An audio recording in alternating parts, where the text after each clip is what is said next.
Welcome to the Nerd Party. Oh, Miles here.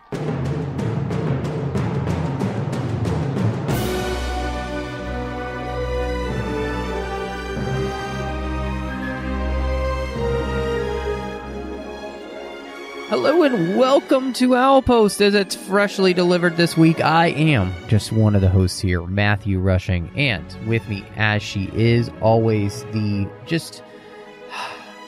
always surprising, Andrea Coffman. Hello.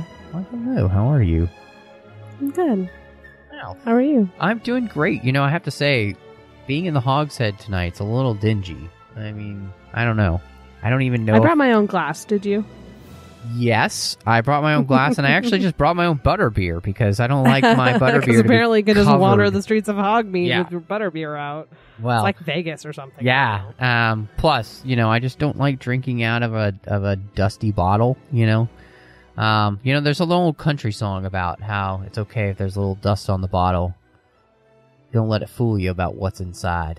So anyway, that's not important. Welcome to Owl Post. We're here to talk about Chapter 16 in the Hog's Head.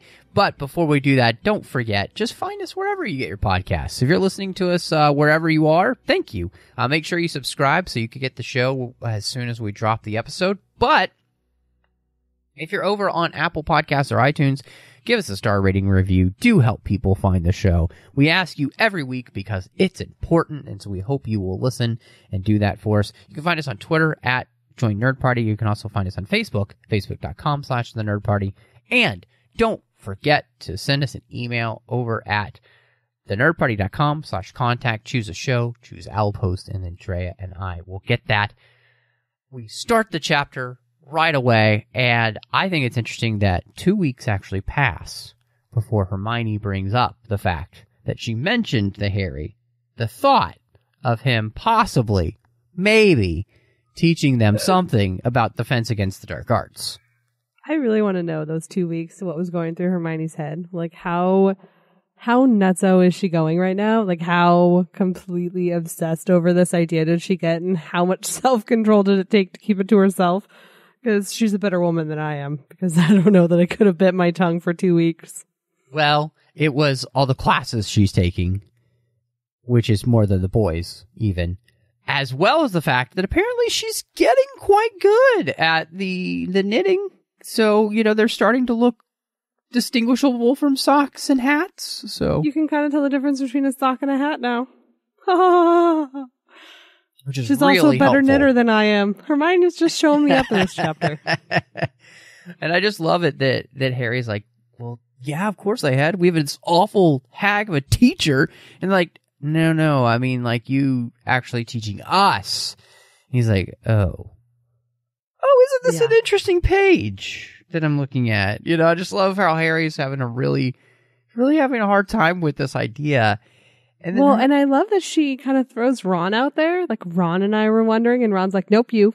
Nope, just you. He's like, I don't know if I want to step on this grenade yet. Nope. And then as the conversation goes on, he's like, okay, I'll jump in here. All right, yeah. No, that I know you're not going to, like, you know, scream at us. I'll join.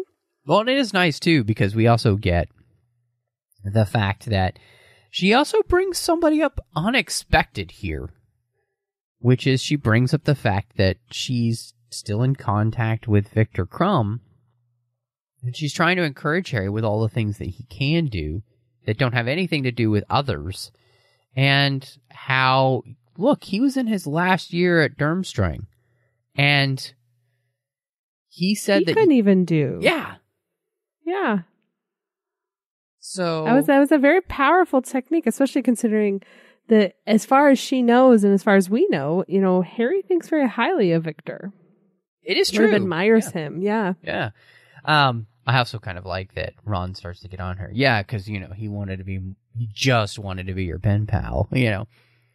But I think it's interesting. And I also love that she uses Voldemort's name again, and she's like, oh, Ron, stop being pathetic when she says it.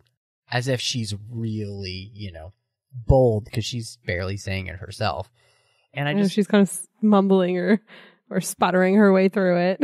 Well, and you know, she's saying, well, it would probably be more than just us. And I like that Harry asks a good question, which is like, why would anybody want to learn from me? Like, everybody thinks I'm nuts. It's a good question, but I mean, she has a good answer, and just like, just wait and see for yourself. Like, let's just wait and see. You can determine that for yourself. I like that she doesn't spend a lot of effort trying to convince him of something that I feel like would be really difficult to convince him of at all. I like how she approaches it. It just shows she knows him very well. And then don't piss her off because she can be a manipulative woman if you want. Like, she can get her way, and it's very smart. Well, there's this moment too, which I think that is really nice, which is her being like, look, why don't we just see who's interested, and then we'll go from there. One step at a time. Yeah. I mean, maybe nobody's even interested. You're right. She's absolutely smart here. I also do like, too, is that they get closer to this idea of going to Hogsmeade. We have Harry kind of re-worrying, basically, about Sirius, because he hasn't really heard from him, especially since, he told him not to come. And, both of them, Ron and Hermione, are trying to make him feel better, although I appreciate, again, I think, there's this thing here. Hermione is not... She doesn't have the biggest heart here for Sirius, which is a little bit frustrating to see. Like, she can't see what Ron and Harry can see, which is, look, the dude was on the run for 2 years, right? It might have been awful, but at least he was free. He wasn't cooped up in basically a cage. And Hermione just has a really hard time with kind of seeing their side of this, and even Sirius's side, which I think is kind of interesting. And I'm not sure why. And I think maybe it's just because she's just a little bit too practical for her own good sometimes. Because she's having, I feel like she's having trouble putting herself in his shoes, basically. I didn't take it that way, but I can see that thought process. I took it as she only has so much that she can worry about, so many problems she can solve, so much that she can process at any given time. And he's an adult. He needs to act like an adult. She needs to have those expectations of him. And while she may be able to empathize with his feelings, she also needs him to step up and own those things himself. And she just doesn't have the ability to worry about that as well. So I kind of took it as more like, not so much that she can't, is that she's making a conscious choice not to. I take that from the fact that when Harry starts talking about his concerns with Sirius and showing up, Hermione's explanation is trying to kind of logic through it. Like, oh, he's smart enough. He still cares what Dumbledore thinks. He still listens to Dumbledore. But then at the end, she kind of goes with, you have so much to worry about. You don't need to worry about this as well. And so that's kind of the thought process that I've taken from it, is that it's just that she has so much to worry about and there's so much going on that she can't add that one more thing to her plate, and she needs to, it's just not important to her. Yeah, I can definitely see that. I think that is probably part of it as well. Yeah. And so, she may never have tried to put herself in his shoes true. Because it just isn't a priority for her, right? Like, of the things she has to worry about, that is the last thing she needs to worry about. Plus, she knows that Ron and Harry are worrying about that. So if someone needs to worry about it, then check the box of the worriers, right? Someone's got that down. So she's prioritizing. She's trying to work in a different way. So I can see how that comes off as kind of cold in this chapter, but I just think that she just can't. She just doesn't want to. So. Yeah, and I think one of the things will be interesting to see how that plays out throughout the rest of the book with Hermione too, and so I think it's funny when they're going to Hogsmeade and we bring back the idea of Harry with the dung bombs and with Filch, and it's just this little thing, but it's one of those things that's kind of recurring at the moment. And so the fact that she brings it up again is going to be something that'll be important later on. Yeah, and it also gives us a segue, too, and a reminder that Harry never filled them in on what happened with Cho that one day, because he was flying high, and then all this other stuff happened, and schoolwork, and Quidditch, and detentions that he never actually told them what happened. So it's a nice kind of up too. We've had worry. You know, the last chapter was Umbridge, loss of house points, more detentions. And so now we've got worry on top of that. So I think we got a little bit of like a, moment by reminding us like his feelings for Cho, which also sets us up for the rest of the chapter. No, I think you're absolutely right. And, you know, I love when they get to the Hog's Head and it's just like, wow, this place is dodgy. Like, this is the pits. It's disgusting in here. There are people in here that, yeah. And then it brings back the memory of, for Harry, oh, so this is why Hagrid was talking about this place and how it was funny, and like this is the place where he won the dragon egg, and kind of bringing that back. This is the kind of place that people with dragon eggs hang out. Like it's not a great place. So I love them bringing that back. It the fact that she's able to kind of find these things to tie the series together is pretty wonderful. So I do, and I love that. I love that it makes sense that, that's why Hagrid wouldn't think this is a big deal. And I love that Hermione got permission from Professor Flitwick before going here. Oh, we're allowed to go here. It's okay. I love that she just crossed all the T's and dotted all the I's, and, you know. And so they go into this shabby place. They get their butter beers, right? The bartender behind the counter kind of looks familiar to Harry, which is an interesting point because he's never been in here before. Nor do they have much interaction with anybody outside of Hogsmeade, generally speaking. So he kind of goes through all of this. And then I love the description of, they start going, oh, well, maybe no one's going to show up, or maybe it's just us. And then the description of the crowd of people enter. And all of a sudden there's a wave of Hogwarts students who've come in, and the names and the list and the way it's described. I mean, we have at least 24 students here.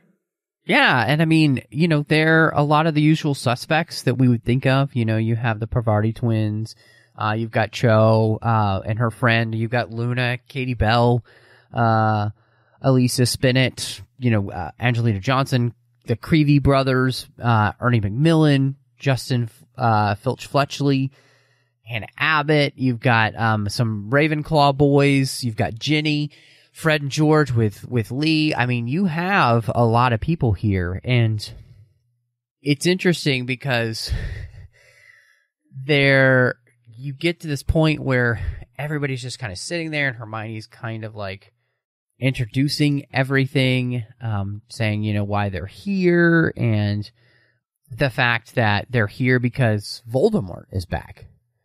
And you get this kid, Zachariah Smith, who just starts kind of berating her about, like, how do we know he's back? And Harry realizes in this moment, okay, now I know why everybody's here. Everybody's here because they think that I'm going to tell them what happened and give them this story. That's what they're here for. And I feel like, Harry, who is having trouble keeping his temper, I think he does a pretty decent job here. He doesn't get all super riled up in the sense like he's not outright yelling, but he also tells them very firmly, look, if you're here to listen to what it's like when Voldemort murders somebody, I'm not going to help you. I'm not here to talk about Cedric. That's it. Which, one, he's saying that because why would he want to talk about this in front of Cho? And two, why would he want to talk about this at all? And so I think he does the right thing of kind of putting his foot down, but not going all unhinged on them, because I think it shows determination in what he believes in, but it does it in a way that doesn't make him look like what the papers have called him, which is he's not crazy. He's just, no, I'm not here to do that. That's not what this is about. Right. And when I read this, and thinking about the small changes we have between the movie and the book here, we have a lot more students here in the book than we do in the movie, and and the whole phrasing of what's happening here and what Harry isn't willing to do is different. And when I first reread this chapter, I was kind of hoping for a more clear statement from Harry. Like, I'm not here to talk about Cedric, right? And was a little disappointed when I first read this chapter again. And it was, I'm not here to talk about what happens when Voldemort murders someone. But the more it sat with me, the more I read it, the more I actually think it made sense. And the more I think it speaks to the severity of what's happening here and makes it a more adult issue than the way the movie phrases. And it has to take shortcuts and do what it can. But I do really enjoy the adult nature to which this topic is currently being handled, and how she's sort of transitioning all these kids from kids to adults and making it a subtle transition, but an important one.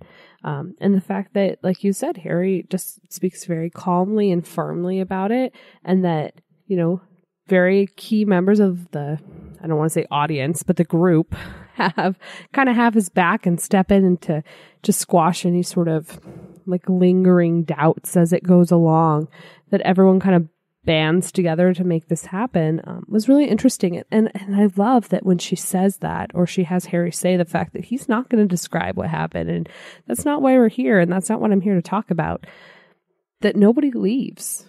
Everyone stays. Not a single butt gets out of a seat. Well, and that's the moment, too. Hermione kind of starts to talk a bit, and then she gets interrupted by Susan Bones, who's like, is it true you can produce a Patronus charm? Like a corporeal Patronus? Corporeal Patronus? And he's like, yeah. She's like, well, I'm Susan Bones. My aunt is the one who was at your trial. She's like, she heard that you can make a full stag Patronus. And everybody's like, they start like, oh my gosh, I didn't know that, Harry, and so, and I kind of love that Fred makes a joke about it. He's like, yeah, Mom told Ron not to spread it around. She's like, you get enough attention. And he's like, you're not wrong. And everybody kind of laughs a little bit. And it creates this moment of people talking about basically all the rumors that they've heard about Harry for all these years. Like, didn't you kill the basilisk? And, didn't you say the Philosopher's Stone? And like all of these things. And then no, it was the Sorceress Stone instead of the Sorcerer Stone. It was the Sorceress Stone. Yeah. And in the British version, he says the philological stone. Oh, yeah. Which is funny. And Hermione's like, philosophers. And then of course Cho butts in as well with saying, hey, he went to the Triwizard Tournament, and there's all of these things he had to deal with, like dragons and merpeople and acromantulas and all sorts of things. And so, it's this moment where we see everybody reminding Harry that there is a lot that you have done. And then, of course, Zachariah Smith comes back in about, Harry saying, well, I mean, I had help, and he's like, well, you're saying you can't do these things? And I love Ron's like, here's an idea. Why don't you shut your mouth? They get so mean to him near the end. I mean, rightfully so. He's being an obnoxious little twerp. But, I mean, they're just so mean to him at the end. We're talking about such an adult topic, and then every once in a while you have this sort of like teenager angst or a teenager responses built in, like, why don't you just shut your mouth? Like, that's a very teenager thing to do, but it adds just the right amount of humor and just the right amount of like, maybe they're not perfect and don't exactly know what they're doing, but we're gonna figure it out together. Well, and Fred backs him up. I kind of like that we, like you said earlier, we get this backup for Harry, but we also kind of get backup for the people that believe Harry too.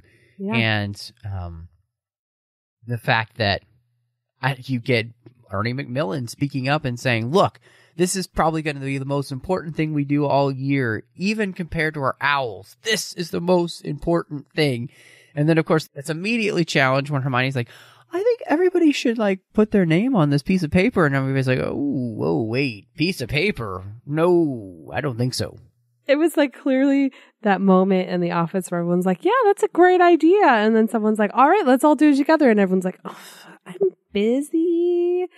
Yeah, I can't help with that. Like it's definitely that moment where everyone's like, ooh, yeah, but eventually everyone signs. You know, they get everyone to commit. And I love Hermione. Like, do you really think I'm just going to leave it laying around? Yeah, come on, guys. Come on.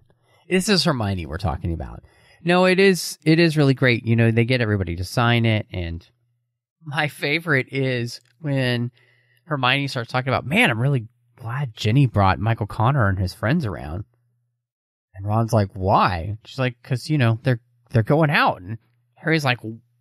What do you mean they're going out? And, like, he doesn't even know. It's so great. And then we get this thing in there, and he's like, well, wait, I thought Ginny fancied Harry. And, like, they just brush over it. Like, oh, I mean, she likes you, Harry, but she doesn't, like you right now, you know? And, like, they just, move past it, and you're like, wait, okay, so that was always, hinted at, but this was the first time it was sort of, explicitly stated. I mean, you've got, the little kid crush, but this is the first time that it was, ever played out that Ginny liked Harry. Well, and we reinforce that by Harry being like, oh, so that's why she talks to me now. Huh.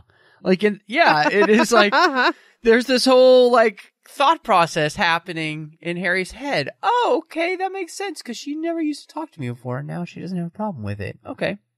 Oh, okay. Which is cute, because, you know, Harry's still kind of thinking about Cho, and Hermione's like, well, you know, one good thing about today was Cho couldn't keep her eyes off you, and he's like, man, Hogsmeade has never been so beautiful. And it ends on this super high note. I love it. It really is fantastic. I mean, it's a great end to the chapter, especially since this has been such a hard book right now for Harry. And to be able to have this moment where you kind of have this victory of the kids, they're committing, we're going to do something about this, you know? Oh my gosh. And I can't believe we forgot my favorite part of this discussion to form this group, right? Is that Hermione shares why this might be kind of dicey around Hogwarts and why maybe they shouldn't say anything about it, because of the ministry and the concerns that Dumbledore's raising an army. And Luna pipes up, because Luna's there, and says that, oh, but Cornelius Fudge has his own army. And everyone kind of looks at her, and she calls them by their name, which I can't recall off the top of my head right now, but basically indicates that Cornelius Fudge has a army of fire spirits that fight for him. And her and Hermione start bickering. And finally someone has to be like, ladies, let's focus. And it's Ginny when she's like, aren't we supposed to be talking about meeting for Defense Against the Arts training? But I just love that moment. And I love how and it's put out there now. So everyone knows what's going on. And that becomes so important as we go on through the story. And I'm not ruining anything, because there's no way you didn't know that was important already, anyone. But yeah, I think that was so important, you know. And again, it's we have such high moments with Hermione. And then again, she gets sucked into the logic, and, you know, she gets called out as being closed-minded, and, you know, it's just another little interesting moment here. But I do like the fact that we put it out there that it's because they're trying to avoid teaching them any real skills for fear that they're going to rise up against the government. And it is really, I mean, that's just a funny scene, because like you said, you know, earlier we were mentioning last chapter about how Harry can't help himself, especially with Umbridge. Hermione cannot help herself when somebody says something that she thinks is completely 100% wrong either. You know, so. Well, and Luna has her number. Oh, yeah. Luna is her Umbridge. Umbridge makes her frustrated, but she knows how to ration through that one. But, Luna is, the thing that sets her off every time, because she cannot. They are equal. Luna is steadfast in her devout beliefs. And Hermione thinks they are the most asinine thing in the entire world.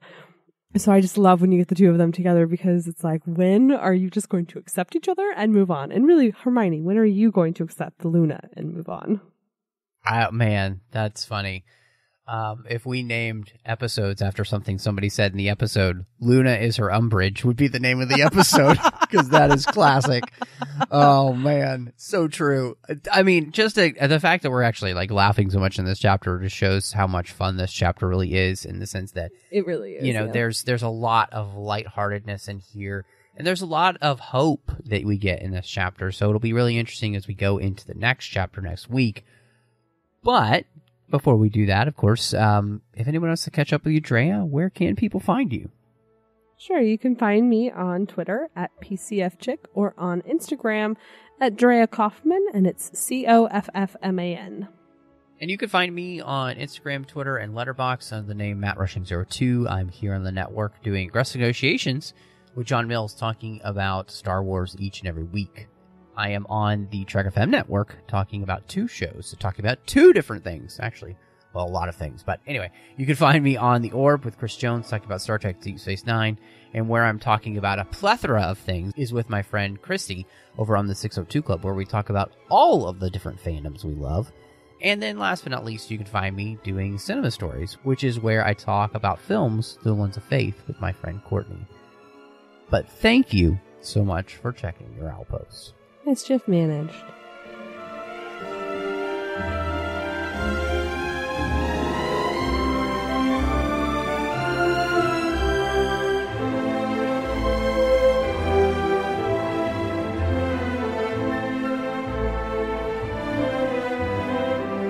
Join the revolution. Join